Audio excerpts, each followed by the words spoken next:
Lorsque vous avez rencontré quelqu'un qui parlait de vous dans une langue qu'il ne pensait pas que vous compreniez, que s'est-il passé? Quand j'ai rencontré ma petite amie Ariana, la première chose qu'elle m'a demandé a été si je parlais italien. J'ai voulu faire l'intéressant et je lui ai répondu en italien que oui. Mais je suppose que la nervosité m'a trahi, car j'ai d'une certaine manière mal formulé mes mots. J'ai pensé que j'avais tout gâché, jusqu'à ce qu'elle éclate de rire. Dieu merci. Je ne peux plus sortir avec des Italiens. Mon ex écoutait en cachette toutes les conversations privées de la famille. Et puis, il les évoquait sans raison. J'ai souri. Tant mieux que je ne sache pas l'italien.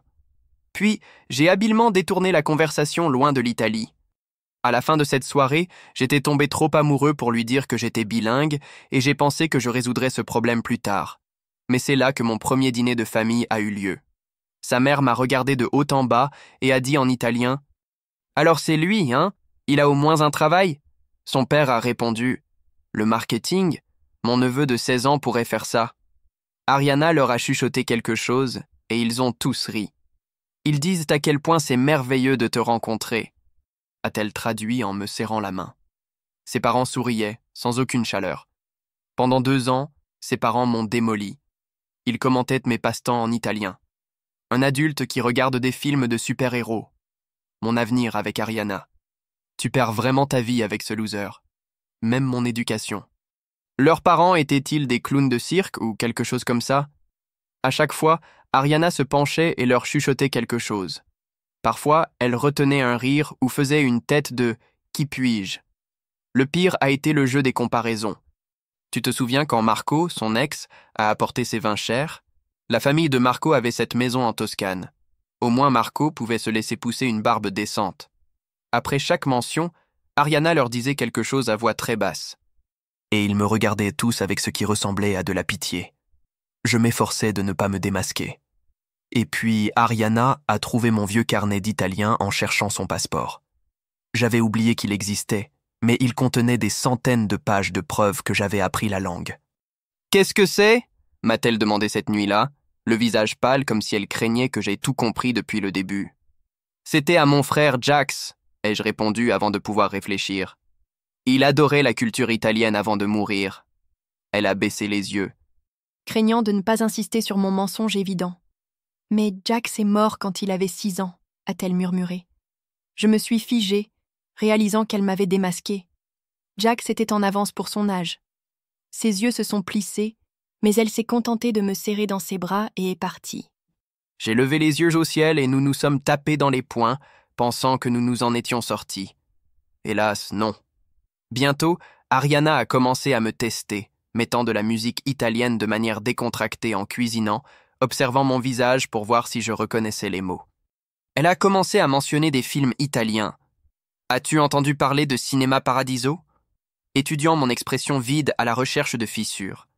Elle me demandait même de prononcer les noms des plats dans les restaurants, analysant si mes tentatives maladroites semblaient authentiques. L'idée que je connaisse la vérité la rendait folle. Elle a intensifié son enquête par une observation minutieuse. Elle a découvert que le clavier de mon téléphone avait l'italien dans les paramètres de langue. Mon téléphone est venu comme ça. Je ne l'ai jamais supprimé, ai-je expliqué. Mais ensuite, elle a découvert que je regardais Le Parrain avec des sous-titres italiens. J'essayais de les lire comme les génériques. Je pensais que ça aurait l'air plus authentique. J'ai ri. Elle a fouillé mon Spotify. Il n'y avait pas de chansons italiennes. Mais l'algorithme suggérait des playlists italiennes. Il sait que j'aime les restaurants de pâtes, ai-je plaisanté. Elle n'a pas ri. Les tests sont devenus plus intelligents. Elle a mélangé des mots italiens dans des phrases anglaises, observant si je les reconnaissais. Elle a trouvé un reçu d'une librairie italienne. Cette librairie vend aussi du café. J'ai rencontré un client là-bas, ai-je dit. Mon relevé de notes de l'université montrait que j'avais pris l'espagnol, mais elle a trouvé des conjugaisons italiennes dans les marges de mon vieux carnet. Mon camarade d'études était italien. Il griffonnait pendant que nous étudions. Ensuite est venue la preuve la plus suspecte, l'autocomplétion de mon ordinateur portable. Quand elle a tapé « comme », il a suggéré « style ». J'ai fait semblant d'être vraiment perplexe. Peut-être de la fois où tu as utilisé mon ordinateur portable pour les emails de tes parents. Elle savait qu'elle n'avait jamais fait ça, mais elle ne pouvait pas le prouver. Mon historique YouTube avait des lacunes, mais je le supprimais toujours périodiquement. L'enquête a de toute façon atteint son apogée pendant que nous voyagions à travers le pays pour rencontrer mes parents pour la première fois. Pendant le trajet, elle m'a testé une dernière fois. Si tu comprenais l'italien, me le dirais-tu? Bien sûr. Ma mère nous a accueillis chaleureusement dès notre arrivée. Tout s'est merveilleusement bien passé jusqu'au dessert, quand Ariana a mentionné qu'elle aurait aimé que je puisse mieux comprendre sa famille. « Oh, mais il devrait !» a dit maman joyeusement. Il a passé des étés entiers avec sa grand-mère. En Angleterre, a interrompu papa désespérément. À Londres, traînant avec ses cousins anglais. Maman s'est figée au milieu de sa phrase, sa cuillère suspendue au-dessus de son tiramisu. C'est ça, c'était en Angleterre. Le sang s'est retiré du visage d'Ariana. Elle m'a regardé, puis mes parents, essayant de nous analyser tous. Pas un mot de plus n'a été dit à ce sujet, mais le trajet de retour a été silencieux. Ariana a regardé par la fenêtre, revivant sans aucun doute 2 ans de dîner de famille. Chaque commentaire cruel, chaque réponse chuchotée, chaque rire à mes dépens. Elle savait que sa famille l'avait fait de moi leur blague personnelle pendant qu'elle s'y joignait, et elle savait qu'elle avait commencé toute notre relation par un mensonge. Nous avons dormi séparément cette nuit-là, et quand je me suis réveillé le matin, elle était dans la cuisine, tenant une tasse de café. « Dobbiamo parlar !» Nous devons parler. Ce qu'elle m'a dit a changé le reste de ma vie pour toujours. Elle a posé la tasse de café sur le comptoir avec un léger claquement qui a semblé résonner dans la cuisine silencieuse. Ses mains tremblaient assez pour que le café restant s'agite contre les parois de la tasse. « Tu parles italien ?» a-t-elle demandé, sa voix ferme, même si tout le reste en elle semblait sur le point de s'effondrer. La question a plané entre nous pendant ce qui a semblé une éternité, mais n'était probablement qu'une seconde ou 2. Je pouvais voir dans ses yeux qu'elle connaissait déjà la réponse. Elle l'avait su depuis la maison de mes parents, quand ma mère m'avait complètement vendu. Pourtant, elle avait besoin que je le dise. Elle avait besoin que je lui dise enfin la vérité après 2 ans de mensonges. J'ai pris une profonde inspiration, une inspiration qui a semblé aller jusqu'à mes pieds. Oui, ai-je dit, le mot sortant plus bas que je ne l'avais prévu. Je suis bilingue. Je le suis depuis que je suis enfant. La confession a fait l'effet d'une écharde que j'avais eue sous la peau pendant des années. Douloureuse, mais nécessaire. Son visage n'a pas beaucoup changé, mais j'ai vu sa mâchoire se serrer légèrement. Elle a hoché la tête lentement, traitant ce que je venais de confirmer, même si elle l'avait déjà découvert. Ses yeux ont montré tout ce qu'elle ressentait à la fois, de la douleur et de la colère, et quelque chose qui ressemblait à de la peine pour ce qu'elle pensait que nous avions. Elle a ouvert la bouche pour dire quelque chose, l'a refermée, puis l'a rouverte. « Je suis enceinte », a-t-elle dit, les mots se précipitant rapidement comme si elle avait besoin de les faire sortir avant de perdre son courage. La cuisine est soudainement devenue trop petite et trop silencieuse à la fois. Mon cerveau a essayé de traiter les 2 choses en même temps. Le fait qu'elle savait que j'avais menti et le fait que nous allions avoir un bébé. Aucun de nous n'a bougé pendant ce qui a semblé des minutes, mais n'était probablement que des secondes. La cafetière a bipé pour signaler qu'elle avait fini de préparer le café, mais aucun de nous ne s'est levé pour l'éteindre. Nous sommes restés assis là à notre petite table de cuisine, le poids de tout nous écrasant. Les mensonges, la grossesse, la confiance brisée, tout cela se dressait entre nous comme un mur que nous allions devoir trouver comment escalader ou abattre. Elle a frotté son visage avec ses 2 mains. Et j'ai remarqué que le vernis à ongles était écaillé. Quelque chose qu'elle n'aurait jamais laissé arriver avant que tout cela ne commence. « Nous avons besoin de temps pour réfléchir », a-t-elle dit à travers ses mains. J'ai hoché la tête même si elle ne pouvait pas me voir. Oui, nous en avons besoin. Nous avons passé le reste de la matinée à nous déplacer prudemment l'un autour de l'autre, comme si nous étions tous les 2 faits de verre qui pourraient se briser si nous nous heurtions. Elle est allée prendre une douche et j'ai nettoyé la cuisine, lavant sa tasse de café 3 fois parce que je ne faisais pas vraiment attention. Le soir venu, nous nous sommes retrouvés dans la cuisine parce qu'aucun de nous ne savait où aller d'autre. Finalement, je lui ai parlé de toutes les fois où ses parents m'avaient insulté pendant qu'elle traduisait leurs mots en compliments. « Ta mère m'a traité de loser au moins 50 fois. » ai-je dit, observant son visage attentivement. « Ton père a dit que je ne valais rien, que tu perdais ta vie avec moi. » Ses yeux se sont écarquillés et elle a eu l'air vraiment choquée, comme si elle n'avait jamais réfléchi à ce que ces fausses traductions signifiaient pour moi. « Non !» Je veux dire, je savais ce qu'il disait, mais je pensais que si tu ne le comprenais pas, ça ne te ferait pas de mal. La logique de cela m'a donné envie de rire, mais rien de tout cela n'était drôle. Elle a baissé les yeux vers ses mains jointes sur la table. Parfois je riais avec eux, a-t-elle admis, sa voix devenant plus petite. C'était plus facile que de me battre avec eux tout le temps. Ce sont mes parents et je voulais juste qu'ils t'aiment bien, mais ils ne te donnaient pas une chance, alors je me contentais d'aller dans leur sens. L'honnêteté a fait mal, mais j'étais heureux qu'elle me dise enfin la vérité sur quelque chose. Nous sommes restés assis là un peu plus longtemps avant de décider que nous avions besoin de 2 semaines pour déterminer ce que nous voulions faire. À propos de nous et du bébé, a-t-elle précisé comme si j'avais pu oublier l'une ou l'autre de ces choses. Aucun de nous ne savait si nous pouvions réparer ce qui avait été brisé entre nous, mais nous devions essayer de le résoudre maintenant qu'il y aurait un enfant impliqué. Cette nuit-là, nous avons suivi notre routine habituelle comme des robots programmés pour se brosser les dents et se laver le visage. Nous étions debout l'un à côté de l'autre à l'évier de la salle de bain, mais c'était comme si nous étions dans des pièces complètement différentes. Elle a pris la chambre et j'ai repris le canapé, le cuir froid contre ma peau à travers mon t-shirt. Je pouvais l'entendre bouger dans la chambre, probablement sans dormir non plus. L'appartement était trop silencieux et trop bruyant à la fois, chaque petit son semblant plus grand dans l'obscurité. Alors, il a fait semblant de ne pas comprendre l'italien pendant 2 ans entiers, pendant que ses parents le rabaissaient devant son visage. C'est un engagement assez important envers un mensonge, mais je me demande ce qui lui a fait penser que c'était mieux que de simplement avouer dès le début. Le lendemain matin, je me suis levé avant elle et j'ai trouvé un carnet dans le tiroir du bureau. J'ai commencé à écrire chaque fois que j'avais caché ma connaissance de l'italien. La fois où elle m'avait demandé de commander dans ce restaurant et que j'avais pointé le menu à la place. La fois où sa mère m'avait traité d'idiot en face de moi et que j'avais souri et hoché la tête. La fois où son père lui avait dit en italien qu'elle pouvait trouver quelqu'un de bien mieux. Et j'avais fait semblant de vérifier mon téléphone.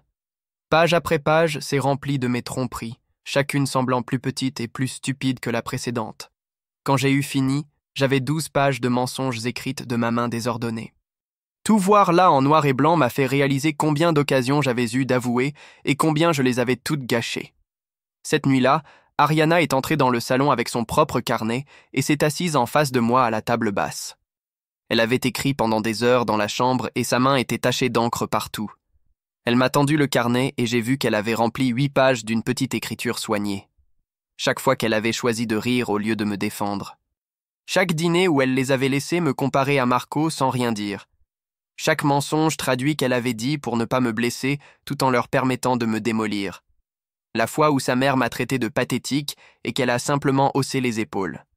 La fois où son père a dit que je m'habillais comme un adolescent et qu'elle était d'accord avec lui à voix basse. Tous ces moments où elle aurait pu se défendre, mais a choisi la voie facile à la place. Nous avons tous les deux regardé nos carnets comme s'ils étaient des preuves sur une scène de crime. Aucun de nous n'avait réalisé à quel point les choses étaient devenues mauvaises jusqu'à ce que nous le voyions tout écrit. Elle s'est approchée et m'a serré la main pendant 1 seconde avant de se retirer. Nous avions besoin d'annoncer la grossesse à nos parents, mais aucun de nous ne pouvait faire face à la situation ensemble pour le moment. Elle a dit qu'elle appellerait les siens le lendemain, et moi les miens. L'idée de ces conversations m'a retourné l'estomac, mais nous ne pouvions plus les reporter. J'ai appelé mes parents le lendemain après-midi pendant qu'Ariana était au travail. Ma mère a répondu au 2e coup de sonnette, très enjouée jusqu'à ce qu'elle entende ma voix. Je leur ai tout raconté sur la grossesse et comment mon mensonge avait tout gâché avec Ariana. Papa est resté silencieux pendant que maman posait des questions sur les dates d'accouchement et les rendez-vous chez le médecin. Quand j'ai expliqué à quel point les choses allaient mal entre nous, elle a commencé à pleurer. Papa a finalement parlé et a dit qu'ils étaient déçus que j'ai menti, mais qu'ils soutiendraient tout ce que nous déciderions. Maman s'est excusée encore 3 fois d'avoir failli me vendre au dîner. Elle n'arrêtait pas de dire qu'elle aurait dû savoir. Je pouvais l'entendre se mortifier au téléphone. Le vendredi, notre premier rendez-vous prénatal était arrivé et nous nous sommes rendus à la clinique en silence complet. La salle d'attente était remplie de couples heureux se tenant la main et se frottant le ventre. Nous nous sommes assis à 2 chaises l'un de l'autre, faisant semblant de lire des magazines. Lorsque l'infirmière nous a appelés, nous avons marché dans le couloir comme des étrangers qui se dirigeaient par hasard dans la même direction. Elle a fait tous les examens et mesures de base, pendant que nous répondions à des questions sur les antécédents médicaux familiaux. Puis, le médecin est entré avec la machine à ultrasons et a pressé du gel sur le ventre d'Ariana. La pièce s'est assombrie, sauf pour le moniteur. Au début, ce n'était que de l'électricité statique et des ombres étranges qui se déplaçaient. Puis, nous l'avons entendu. Ce son de sifflement rapide comme un petit train qui traverse un tunnel. Le battement de cœur. Ariana m'a pris la main sans réfléchir et nous avons tous les deux commencé à pleurer. Tout le reste s'effondrait, mais ce petit battement de cœur était réel et fort et à nous. Le médecin a imprimé des photos et nous en avons chacun pris des copies. De retour à la voiture, nous n'avons pas parlé, mais nous n'étions pas aussi séparés qu'avant. Ce week-end-là, je savais que je ne pouvais plus le repousser. J'ai appelé les parents d'Ariana pendant qu'elle était assise à côté de moi sur le canapé. Son père a répondu et j'ai commencé à parler en italien parfait avant qu'il ne puisse dire bonjour. Je lui ai dit que j'avais compris chaque mot qu'ils avaient dit sur moi pendant 2 ans. Chaque insulte et blague et comparaison avec Marco. La ligne est restée complètement silencieuse. Je pouvais l'entendre respirer, mais il n'a rien dit pendant près de 30 secondes. Puis, sa mère a pris le téléphone et a commencé à me poser des questions rapidement en italien. Depuis combien de temps connaissais-tu la langue? Pourquoi as-tu menti? Quel genre de personne fait une chose pareille? Ariana était restée figée entre nous, ne sachant pas de quel côté se ranger. Sa mère a exigé que nous allions dîner immédiatement pour en discuter. J'ai dit que nous irions, mais que les choses allaient être différentes à partir de maintenant. Elle a ri amèrement et a dit que nous verrions. Après avoir raccroché, Ariana et moi avons eu notre première vraie dispute à propos du dîner. Elle voulait tout négocier pour me protéger de leur colère. Elle savait à quel point ils pouvaient être cruels lorsqu'ils se sentaient trahis. Je lui ai dit que c'était hors de question. J'avais été silencieux pendant 2 ans et cette fois, j'allais parler pour moi-même. Elle a continué d'insister sur le fait qu'il l'écouterait pas en mieux. Je lui ai dit que c'était tout le problème. Elle les avait gérés au lieu de les affronter pendant toute notre relation. Nous nous sommes disputés pendant 1 heure, devenant de plus en plus forts et frustrés. Finalement, nous avons convenu que je prendrais les devants, mais qu'elle interviendrait si les choses devenaient trop tendues. Aucun de nous ne se sentait bien avec le compromis. Le dîner a eu lieu 3 jours plus tard, et mes mains tremblaient. Alors que nous nous approchions de leur porte, sa mère a répondu sans dire bonjour et nous a conduits dans la salle à manger. Son père était déjà assis à table avec les bras croisés. Je me suis assis et j'ai commencé à parler en italien tout de suite. Je leur ai dit que les moqueries s'arrêtaient maintenant. Plus de comparaisons avec des ex-petits amis, plus d'insultes à mon travail, ma famille ou mes intérêts. S'ils voulaient en faire partie de la vie de leur petit enfant, ils devaient me traiter avec un respect de base. Sa mère a essayé de m'interrompre, mais j'ai continué. J'ai dit que j'assumais la responsabilité d'avoir menti, mais que leur cruauté était impardonnable. La voix d'Ariana a tremblé, mais elle m'a soutenu. Elle leur a dit qu'elle était fatiguée d'être prise au milieu. Elle voulait qu'ils m'acceptent, ou du moins qu'ils cessent de saper activement notre relation. Son père a finalement parlé et a dit que nous les avions humiliés en gardant ce secret. Sa mère a ajouté que la confiance se gagne, elle ne se commande pas. La conversation a tourné en rond pendant 2 heures. Finalement, nous sommes partis sans rien résoudre, sauf un accord pour essayer une thérapie familiale. Dans la voiture après, nous nous sommes assis dans l'allée, pas encore prêts à rentrer à la maison. Nous avons commencé à énumérer toutes les façons spécifiques dont nous nous étions fait du mal. Les mensonges que j'avais dits, les fois où elle avait ri de leurs blagues, les moments où chacun avait choisi la voie facile au lieu de l'honnêteté. Chaque trahison et déception a été révélée. Nous avons tous les deux fini par sangloter dans cette voiture sombre, pas seulement pour ce que nous avions fait, mais pour ce que nous avions perdu. La relation que nous pensions avoir était partie, et nous ne savions pas si nous pouvions en construire une nouvelle.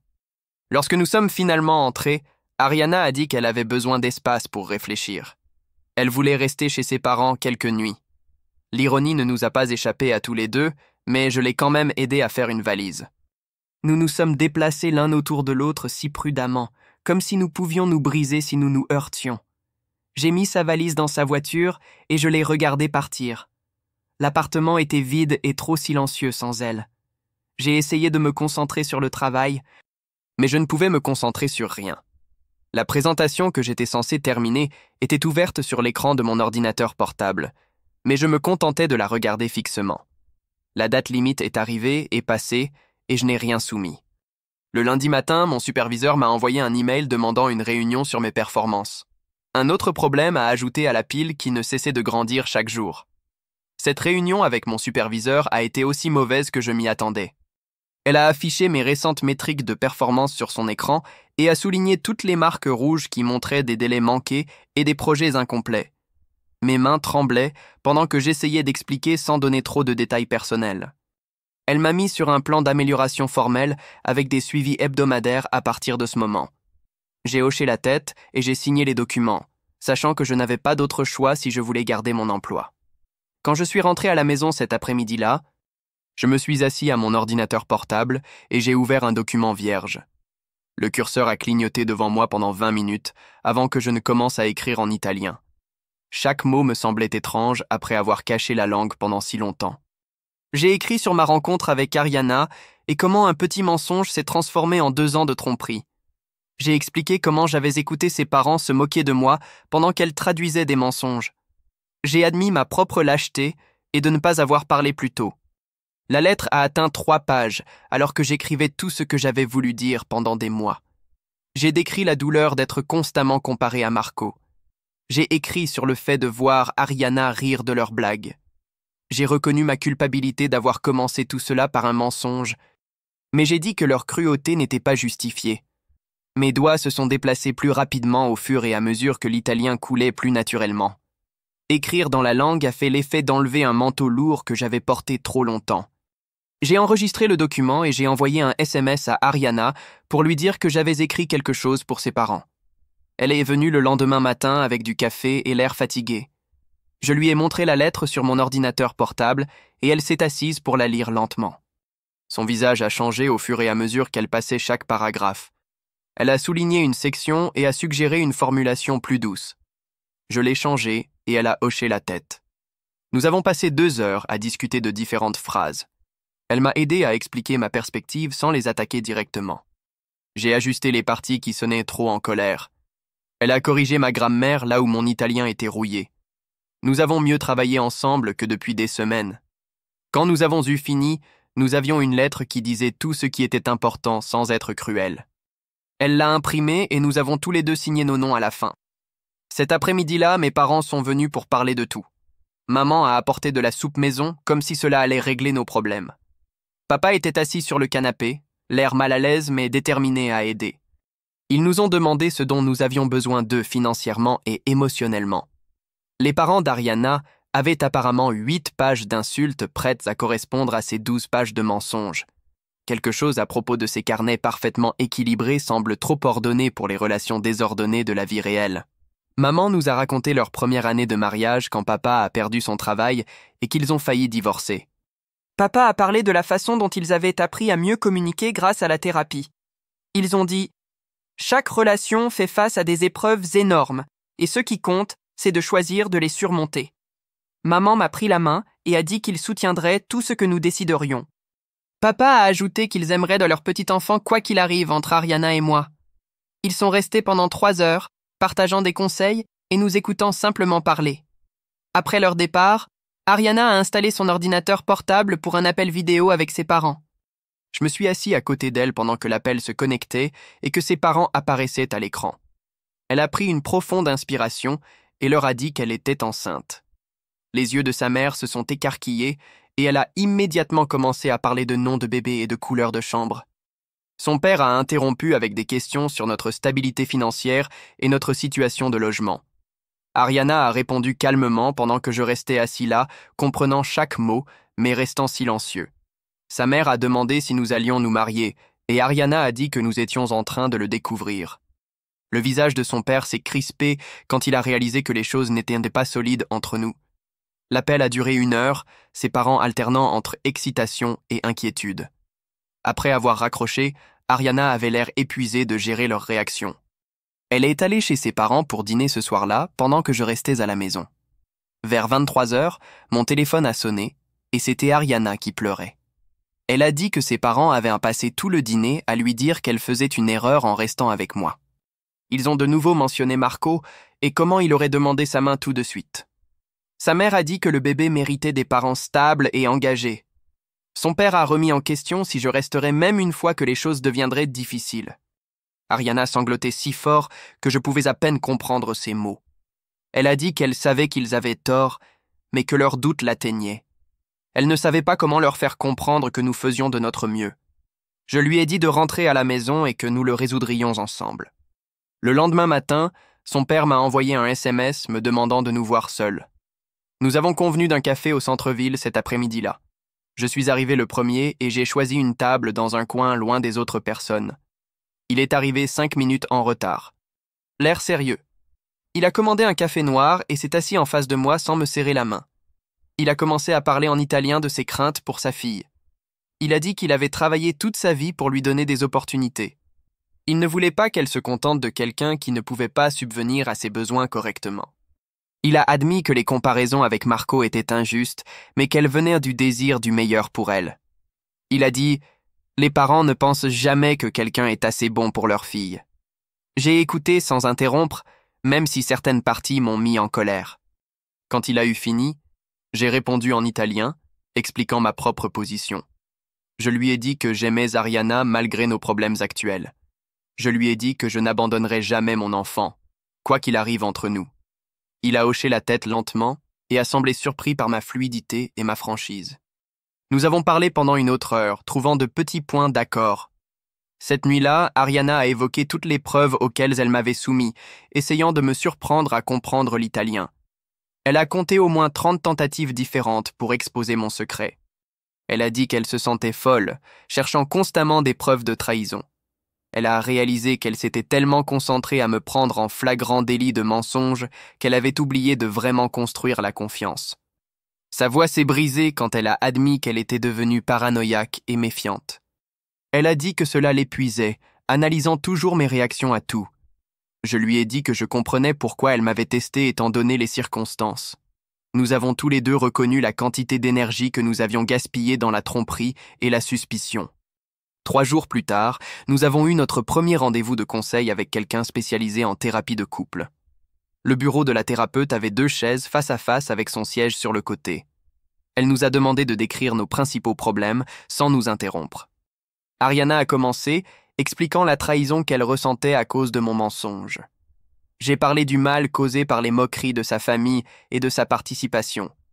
La thérapeute a pris des notes et a posé des questions de suivi sur nos schémas. Elle a souligné comment nous avons tous les deux choisi d'éviter le conflit au lieu d'une communication honnête. Elle nous a donné des devoirs pour nous entraîner à exprimer nos besoins directement sans accusation. Nous avons programmé des séances hebdomadaires et sommes partis avec des lignes directrices de communication à suivre. Le lendemain, j'ai rencontré à nouveau mon superviseur pour ajuster mon emploi du temps. Je lui ai expliqué que j'avais besoin de flexibilité pour les rendez-vous médicaux sans entrer dans les détails.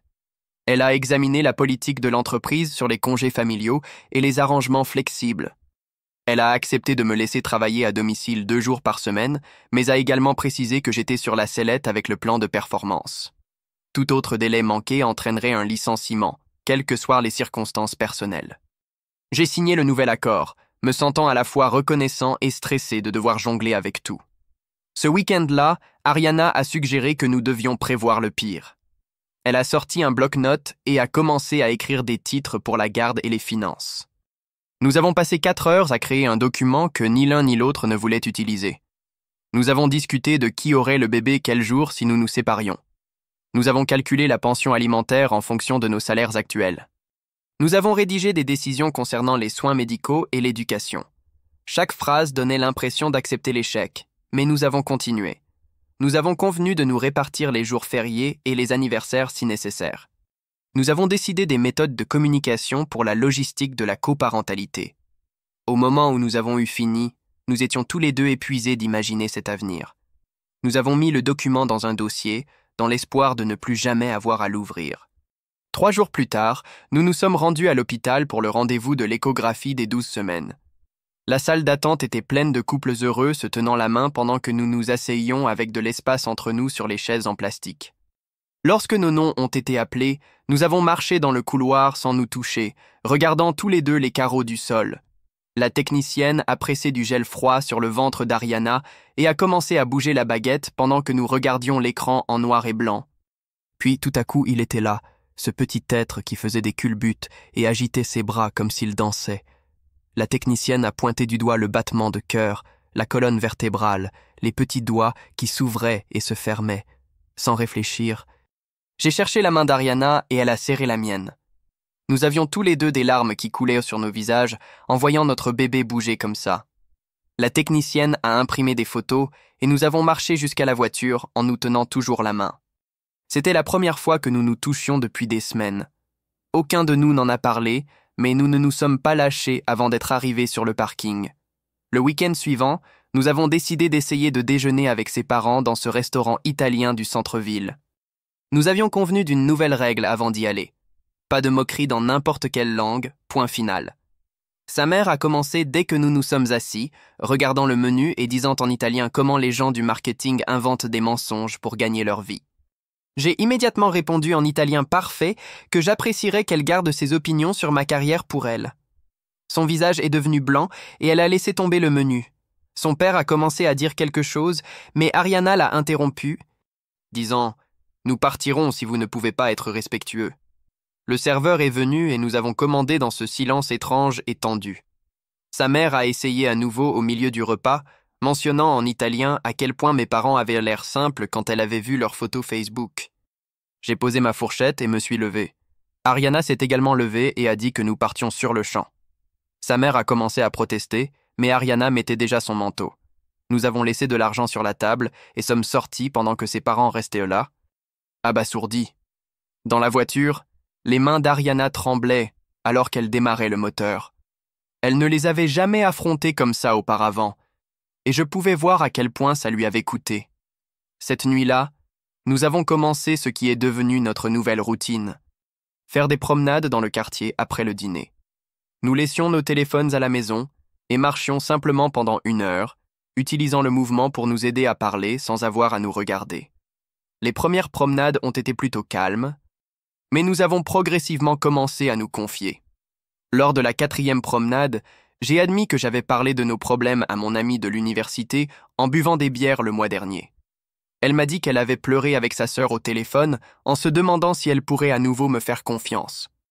J'ai avoué que j'avais cherché des annonces d'appartements en ligne après de très grosses disputes. Elle a dit qu'elle avait fait une valise 2 fois mais n'était jamais partie. Nous avons continué à marcher et à énumérer toutes ces petites trahisons que nous avions gardées secrètes. Chaque confession a fait mal à entendre, mais c'était aussi comme nettoyer une plaie infectée. Nous sommes passés devant les mêmes maisons et les mêmes chiens qui aboyaient derrière les clôtures, pendant que nous révélions tout. Au moment où nous sommes rentrés à la maison, nous étions tous les deux épuisés, mais l'air semblait plus clair entre nous. Le lundi matin, j'ai été appelé au bureau de mon superviseur pour mon examen de performance.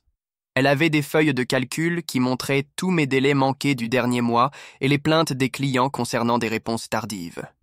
Mes chiffres étaient bien en deçà de l'objectif et j'avais manqué 2 présentations importantes.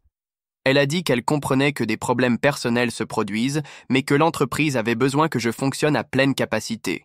Elle m'a mis sur un plan d'amélioration de la performance formelle, avec des vérifications hebdomadaires et des objectifs spécifiques que je devais atteindre. Si je ne les atteignais pas dans 60 jours, ils devraient me licencier. J'ai signé les documents en sachant que je le méritais après avoir été si distrait. En retournant à mon bureau, j'ai senti que tout le monde me regardait, sachant que je ne tenais qu'à un fil. Cette nuit-là, la mère d'Ariana a créé un groupe de discussion familiale et m'y a ajouté sans me le demander. Elle a tapé en italien pour planifier une grande réunion de famille le mois prochain. J'ai répondu naturellement en italien pour la première fois, en disant que nous ne pouvions pas y aller. Son père est intervenu en demandant pourquoi pas, et j'ai expliqué que nous avions besoin d'espace pour nous concentrer sur nous-mêmes. Son cousin a commencé à taper et son oncle a ajouté son avis. Toute la famille discutait soudainement de notre relation dans ce groupe de discussion. C'est drôle comme sa mère pense qu'elle est rusée en créant ce groupe de discussion familiale et en tapant en italien sans se douter qu'il peut lire chaque mot qu'elle tape. Je me demande si elle le teste ou si elle n'a tout simplement pas encore réalisé que son arme secrète est inutile. Maintenant, Ariana a pris mon téléphone et a tapé que c'était exactement pour cette raison que nous avions besoin de limites. Sa mère a appelé tout de suite, mais nous n'avons pas répondu. Les messages textes ont continué d'arriver toute la nuit jusqu'à ce que nous désactivions la conversation. 2 jours plus tard, Ariana m'a demandé quelque chose d'inattendu pendant que nous préparions le dîner. Elle voulait que je lui traduise la conversation de ses parents en temps réel la prochaine fois que nous les verrions afin qu'elle puisse entendre ce que j'avais entendu. Ce dimanche, nous sommes allés chez eux pour le café et ses parents ont commencé à parler en italien de la façon dont j'avais l'air mince. J'ai traduit mot pour mot ce qu'ils disaient. Sa mère a dit que je ne pouvais probablement pas me permettre de manger avec mon salaire. J'ai traduit cela aussi. Son père a mentionné qu'au moins Marco avait une définition musculaire. J'ai continué à tout traduire pendant que le visage d'Ariana devenait plus pâle. Ils se sont plaints de ma posture, de mes vêtements, même de la façon dont je tenais ma tasse de café. Chaque mot a été traduit jusqu'à ce qu'Ariana leur dise finalement d'arrêter. Elle pleurait quand nous sommes partis, comprenant enfin ce que j'avais traversé pendant 2 ans. Dans la voiture, elle n'arrêtait pas de s'excuser, disant qu'elle n'avait aucune idée qu'ils étaient si cruels avec leurs mots exacts. Cette nuit-là, pendant notre promenade, elle m'a expliqué quelque chose que je n'avais pas compris auparavant. Enfant, elle avait appris à utiliser l'humour pour détourner leurs critiques, en riant pour que ça ne fasse pas trop mal. Quand ils se moquèrent de ses notes ou de ses amis, elle en faisait une blague avant qu'ils ne puissent la rendre douloureuse. C'est devenu automatique, ce mécanisme de survie qu'elle ne réalisait même pas qu'elle utilisait. Quand ils se moquaient de moi et qu'elle riait, elle n'essayait pas d'être cruelle. Elle essayait simplement de leur survivre de la seule manière qu'elle connaissait. Nous avons commencé à voir ces moments différemment. Non pas comme si elle se joignait à eux contre moi, mais comme si elle essayait de leur survivre de la seule manière qu'elle connaissait. Nous avons décidé cette nuit-là de sauter tous les événements familiaux pendant 1 mois pour nous concentrer uniquement sur nous. Les 2 parents ont immédiatement protesté lorsque nous leur avons dit. Ma mère a appelé 3 fois en disant qu'elle voulait aider à la préparation du bébé. Ses parents ont envoyé de longs messages de culpabilité disant que la famille est tout. Nous avons tenu bon, disant que nous avions besoin d'espace pour travailler sur notre relation sans pression extérieure. Sa mère s'est présentée à notre appartement sans y être invitée, mais nous n'avons pas ouvert la porte. Mon père a envoyé des emails sur la façon dont nous faisions une erreur. Nous sommes restés fermes dans notre décision, même si nous avions l'impression de décevoir tout le monde.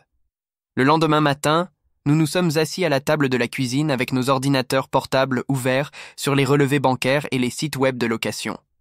Ariana avait déjà fait une feuille de calcul avec des colonnes pour les coûts du bébé, mes revenus, ses revenus et le coût de 2 appartements. Les chiffres ne fonctionnaient pas, peu importe comment nous les déplacions. Elle a continué à taper différents scénarios pendant que je cherchais des endroits moins chers près l'un de l'autre.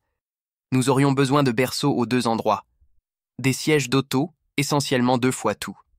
Après 2 heures, nous avons fermé les ordinateurs portables sans rien décider, car les calculs nous rendaient tous les 2 malades. 3 jours plus tard, Ariana s'est rendue chez ses parents pour récupérer certaines de ses vieilles affaires de bébé dans le grenier. Je suis resté à la maison parce que nous avions convenu que c'était mieux si elle y allait seule. Elle m'a envoyé un message 1 heure plus tard en disant que sa mère la suivait en lui posant des questions sur la raison pour laquelle nous avions besoin d'espace. Puis les messages ont cessé pendant 3 heures. Quand elle est finalement rentrée à la maison, ses yeux étaient rouges et elle a laissé tomber une boîte de vêtements de bébé sur le sol. Sa mère l'avait accusée de me choisir plutôt que la famille, d'être ingrate, de ne pas comprendre tout ce qu'ils avaient fait pour elle. Ariana avait finalement dit à sa mère d'arrêter de la traiter comme une enfant. Elle s'était criée dessus dans l'allée pendant que les voisins regardaient. Son père a dû sortir pour les calmer.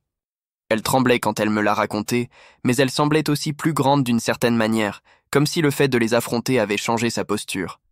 Ce week-end-là, pendant que nous nettoyions la chambre de bébé, je me suis arrêté et je l'ai regardé. Je lui ai dit que je devais m'excuser pour quelque chose qui me dérangeait. Utiliser la mort de Jack pour couvrir mon mensonge était la pire chose que j'ai faite dans tout cela. Mon petit frère est mort quand il avait 6 ans, et j'avais utilisé sa mémoire pour me protéger d'être découvert. Elle méritait quelqu'un de mieux que quelqu'un qui ferait ça. Ariana a posé le rouleau à peinture et est venue se placer là où je me tenais. Elle a dit qu'elle comprenait pourquoi j'avais eu peur, mais que cela l'avait aussi beaucoup dérangée. Nous sommes restés là dans la pièce à moitié peinte, sans nous toucher, mais finalement honnêtes à propos de cette douleur spécifique. Le lundi matin, mon superviseur m'a appelé dans son bureau avec un représentant des ressources humaines présent. Ils avaient mon examen de performance imprimé avec de nombreuses marques rouges. J'avais manqué 3 délais, j'étais en retard à 2 réunions avec des clients et la qualité de mon projet avait considérablement baissé. Ils m'ont mis sur un plan d'amélioration de la performance formelle avec des vérifications hebdomadaires et des objectifs spécifiques que je devais atteindre. Le représentant des ressources humaines a dit qu'il comprenait que des problèmes personnels se produisaient, mais que l'entreprise avait besoin que je sois fonctionnel. J'ai signé les documents en sachant que j'avais de la chance de ne pas avoir été licencié. En retournant à mon bureau, j'ai senti que tout le monde me regardait, même s'il ne le faisait probablement pas. Cette nuit-là, pendant que nous cuisinions, le téléphone d'Ariana a vibré avec un message de son père. Elle l'a lu à haute voix parce que nous essayions d'être plus ouverts l'un avec l'autre. Il a écrit que quoi qu'il arrive entre nous, le bébé serait toujours leur petit-fils et serait toujours le bienvenu chez eux. Ce n'étaient pas des excuses pour toutes les choses cruelles qu'ils avaient dites, mais c'était quelque chose. Ariana a sauvegardé le message et nous avons continué à cuisiner sans plus en parler. 2 nuits plus tard, je me suis réveillé avec Ariana qui me secouait l'épaule à 2 heures du matin. Elle saignait et avait peur, et nous devions aller à l'hôpital tout de suite. J'ai mis des vêtements pendant qu'elle appelait la ligne d'urgence de son médecin. Le trajet jusqu'aux urgences a semblé une éternité, même si ce n'était que 10 minutes. Elle n'arrêtait pas de dire qu'elle ne pouvait pas perdre le bébé. Pas maintenant, pas après tout. Je lui ai tenu la main à chaque feu rouge. La salle d'attente était presque vide, mais nous avons quand même dû attendre 40 minutes pour être vus. Ariana s'est appuyée contre moi, et nous n'avons pas parlé de nos problèmes relationnels ou de confiance ou de quoi que ce soit d'autre que d'espérer que le bébé allait bien. Le médecin nous a finalement appelés et nous a fait une échographie. Le battement de cœur était fort et régulier sur le moniteur. Le saignement provenait d'une petite déchirure qui guérirait d'elle-même avec du repos. Nous avons tous les deux pleuré de soulagement là, dans la salle d'examen. Le médecin a dit que c'était courant et que ce n'était pas de notre faute, mais de nous y aller doucement pendant quelques jours. En rentrant à la maison à 4 heures du matin, nous étions tous les deux épuisés mais reconnaissants. La peur avait changé quelque chose entre nous, nous rappelant ce qui importait vraiment le plus en ce moment. Quand nous sommes rentrés à la maison, Ariana a dit qu'elle pensait que nous devrions essayer des chambres séparées pendant un certain temps. Non pas comme une punition, mais pour nous donner à tous les deux de l'espace pour tout traiter sans la friction quotidienne de partager un lit. Je l'ai aidé à déménager des vêtements dans la chambre d'amis et nous l'avons installé avec ses affaires. C'était triste de la voir y installer ses affaires, mais nous avons tous les deux mieux dormi cette nuit-là en ayant nos propres espaces. 3 jours plus tard, nous avons fait un appel vidéo avec les 2 parents pour leur expliquer où nous en étions. Les parents d'Ariana étaient sur leur ordinateur portable. Les miens étaient sur mon téléphone posé contre un verre d'eau. Nous leur avons dit que nous nous concentrions sur le fait d'être de bons coparents au lieu d'essayer de forcer notre relation amoureuse à fonctionner en ce moment. Ma mère a immédiatement commencé à pleurer. La mère d'Ariana a dit que nous étions ridicules et que nous devrions faire plus d'efforts. Son père est resté silencieux mais a semblé déçu. Mon père a posé des questions pratiques sur la garde et les arrangements de logement. Nous sommes restés calmes et avons répété que c'était ce que nous devions faire. L'appel s'est terminé avec tout le monde mécontent, mais au moins ils savaient où nous en étions. L'après-midi suivant, nous avons eu notre première vraie discussion depuis les chambres séparées. Ariana pensait que le bébé devrait apprendre l'italien pour se connecter à son héritage familial.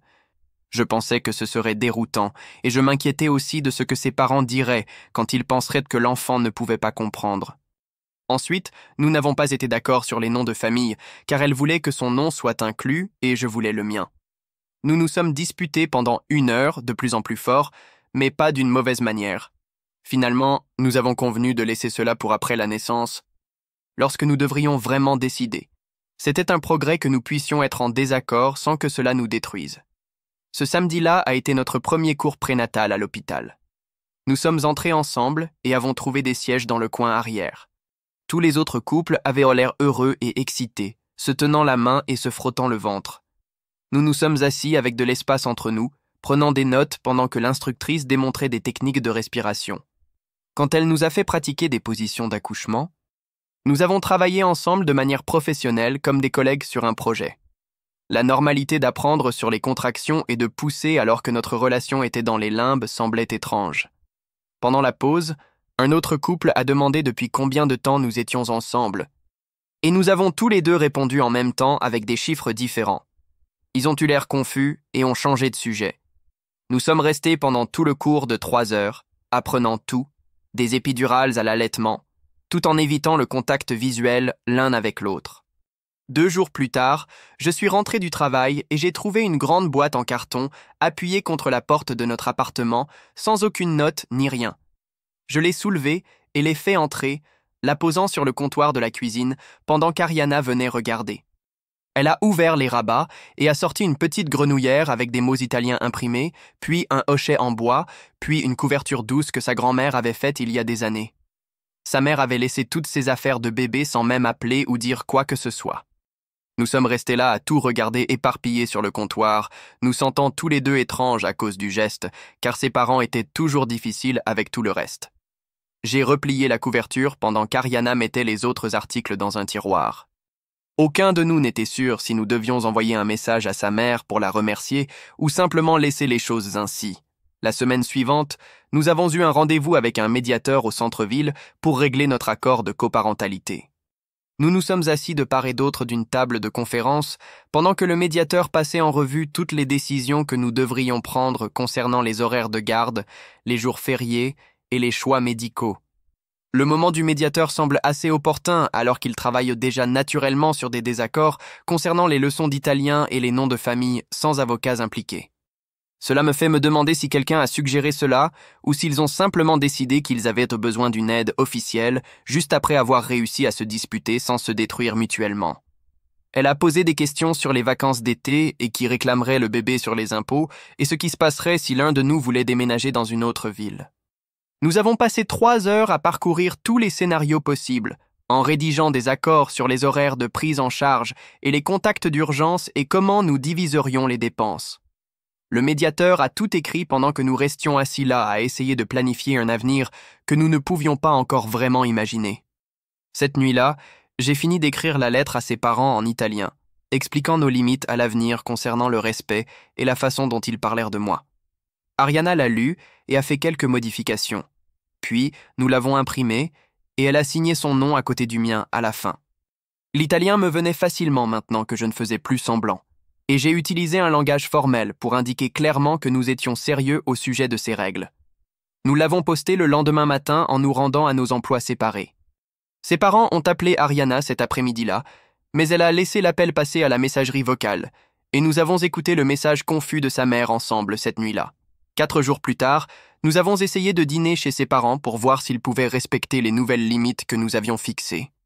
Sa mère a cuisiné trop de nourriture comme d'habitude, et son père a servi du vin même si Ariana ne pouvait pas en boire.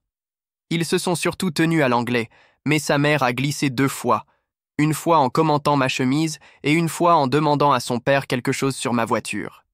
Les 2 fois, j'ai immédiatement répondu en italien, leur rappelant notre accord, et ils ont eu l'air surpris mais se sont arrêtés. Son père m'a même posé des questions sur le travail en anglais, écoutant vraiment ma réponse sur le nouveau projet que je gérais. Nous sommes partis après 2 heures, épuisés, mais en appelant cela un progrès, car personne n'avait crié ou s'était enfui. De retour au travail, j'ai recommencé à retrouver ma concentration et à respecter mes délais. Mon superviseur a remarqué l'amélioration et l'a mentionné lors de notre vérification hebdomadaire, disant que j'avais l'air plus posé. Je suis resté tard quelques soirs pour rattraper le travail en retard de mes pires semaines, organisant des fichiers et terminant des rapports que j'avais reportés. Le plan d'amélioration de la performance était toujours en place. Mais je ne craignais plus de perdre mon emploi. Mes collègues ont cessé de me regarder avec inquiétude lorsque je passais devant leur bureau. Ce week-end-là, Ariana et moi avons enfin eu la conversation que nous évitions pour savoir si nous nous aimions toujours vraiment ou si nous ne faisions qu'aller avec le courant pour le bébé. Nous nous sommes assis aux extrémités opposées du canapé après le dîner, tous les deux tripotant les fils lâches des coussins pendant que nous parlions. Elle a dit qu'elle m'aimait toujours, mais qu'elle ne savait pas si elle pourrait à nouveau me faire pleinement confiance après 2 ans de mensonges. Je lui ai dit que je l'aimais aussi, mais que je comprenais si la confiance était impossible après ce que j'avais fait et ce qu'elle avait fait. Nous avons convenu que l'amour ne suffisait pas à lui seul et que la confiance prendrait beaucoup plus de temps à se reconstruire si elle revenait un jour. Aucun de nous n'a pleuré, mais nous avions tous les deux l'air fatigués lorsque nous sommes allés dans nos chambres séparées. Quelques nuits plus tard, nous avons travaillé ensemble à l'installation de la chambre de bébé, déplaçant le berceau de la boîte au coin et accrochant le mobile que son cousin avait envoyé. Elle a trouvé un programme pour enfants italiens sur sa tablette et l'a laissé allumer pendant que nous organisions les petits vêtements dans les tiroirs de la commode. Le personnage chantait des chansons sur les couleurs et les chiffres pendant que nous travaillions et aucun de nous ne faisait plus semblant de ne pas comprendre. Je me suis surpris à fredonner l'une des chansons en arrangeant les couches sur la table à langer, et Ariana a même souri un peu. Nous avons travaillé pendant 2 heures sans trop parler, nous contentant de nous passer des outils et de tenir les choses fermes, trouvant un rythme qui semblait paisible, même s'il n'était pas romantique.